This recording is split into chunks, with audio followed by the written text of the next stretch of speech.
गति संभालने लगे हैं। इसीलिए आइए अब मैं आपसे यही कहना चाहूंगी कि ये जो वक्त है बड़ा क्रिटिकल वक्त है।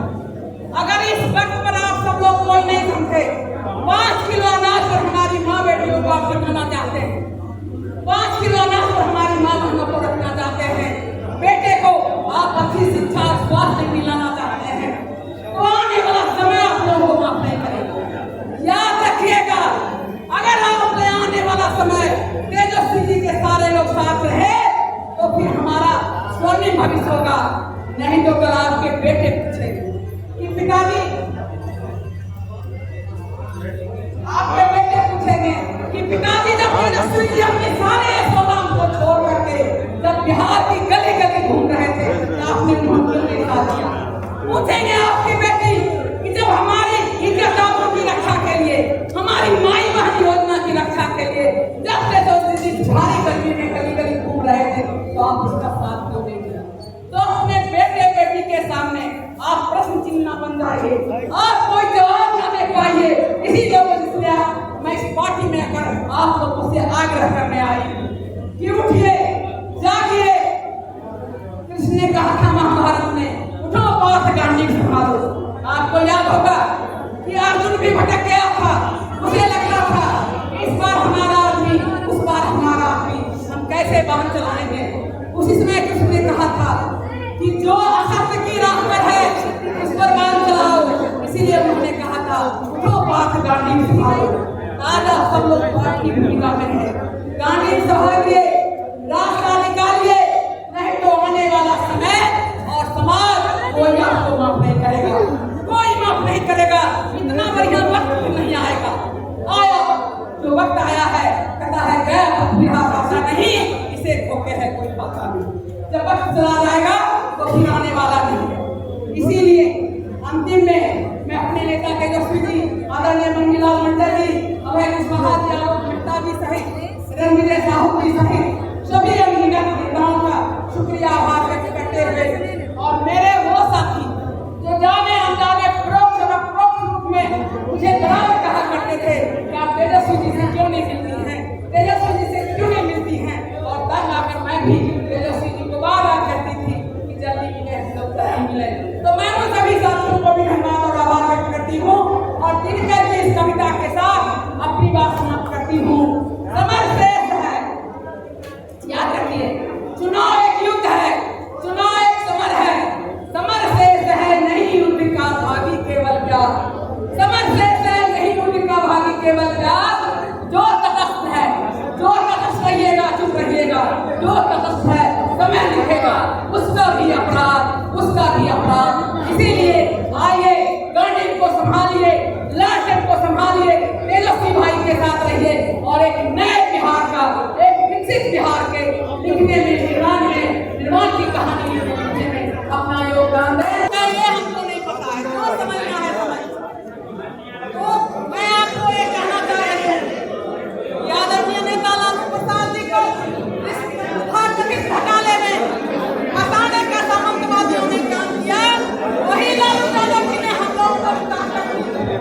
हमारे अंदर शक्ति दी थी, हमारे अंदर ऊर्जा दी थी, समानता का पाठ पढ़ाया था, सामाजिकता का पाठ पढ़ाया था, समता मूलक समाज बनाने का पाठ पढ़ाया था, गंगा जमुना संस्कृति को आगे बढ़ाने का पाठ पढ़ाया था।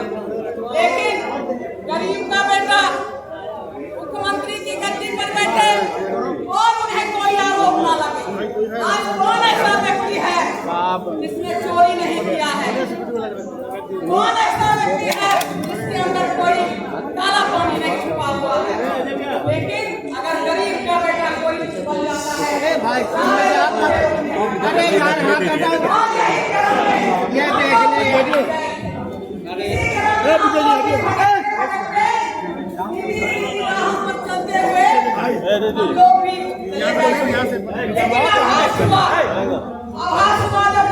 आगे से मत जाओ यार, छोड़िए, कैमरा लगा हुआ है, आगे से जा रहे हैं।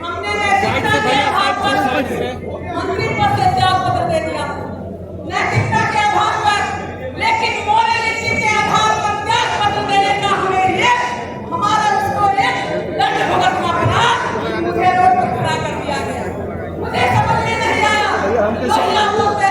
जननायक कर्पूरी जी बोलते हैं, जेपी को बोलते हैं, लेकिन अगर आप सही काम करने लगे तो लोगों के आप में घटता है। साथियों, लोग कहते हैं चारा घोटाला से कितने बड़े-बड़े घोटाले हुए हैं, लेकिन उसकी कोई जांच नहीं हुई, उसके जांच करने की हिम्मत किसी में नहीं है, इसलिए कि उनकी कुर्सी चली जाएगी, उनकी कब्जे चली जाएगी, उन्हें राज चाहिए, सत्ता सुख भोगने का राज चाहिए। साथियों, हम आप भी लोगों से जानना चाहते हैं, यहाँ हमारे साथ मीडिया के बंधु हैं, पत्रकार बंधु भी हैं, विभिन्न जाति समाज के लोग हैं। हम आपसे पूछना चाहते हैं और जानना भी चाहते हैं कि 20 साल में नीतीश जी ने जो कसमें खाई थी कि भ्रष्टाचार मिटाएंगे, नया बिहार बनाएंगे, उस कसम को उन्होंने तोड़ा ही नहीं, उन्हें गलत करके फेंक दिया और बिहार को भ्रष्टाचार के गर्त में गिरा दिया। आज भी बिहार पिछड़ावाद है, आज भी बिहार एक अच्छे स्कूल के लिए तरस रहा है, आज भी बिहार एक अच्छे हॉस्पिटल के लिए तरस रहा है। क्या पुल बना देने से और वो पुल भी जो लगातार गिरता है, क्या बांध बना देने से, क्या कंक्रीट का सड़क बना देने से ही विकास हो जाता है? क्या मानव मूल्यों का विकास नहीं होना चाहिए? क्या रोजगार नहीं होना चाहिए? आजादी का अमृत वर्ष बन रहा है, आजादी का अमृत वर्ष बन रहा है और 5 किलो अनाज के लिए हमारी बहू बेटियां 5 किलो अनाज के लिए हमारी बहू बेटियां लाइन में लगती है आज भी। क्या यही मुसीबत है? क्या अमृतकाल है? हमारे बेटे आज भी पढ़ने के लिए बाहर जाते हैं। मैं आपसे जानना चाहती हूँ, 20 साल से नीतीश जी का राज है, 20 साल से नीतीश जी का राज है, क्या उन्होंने फ्लाइट को रोका? कानूनी मना किए थे?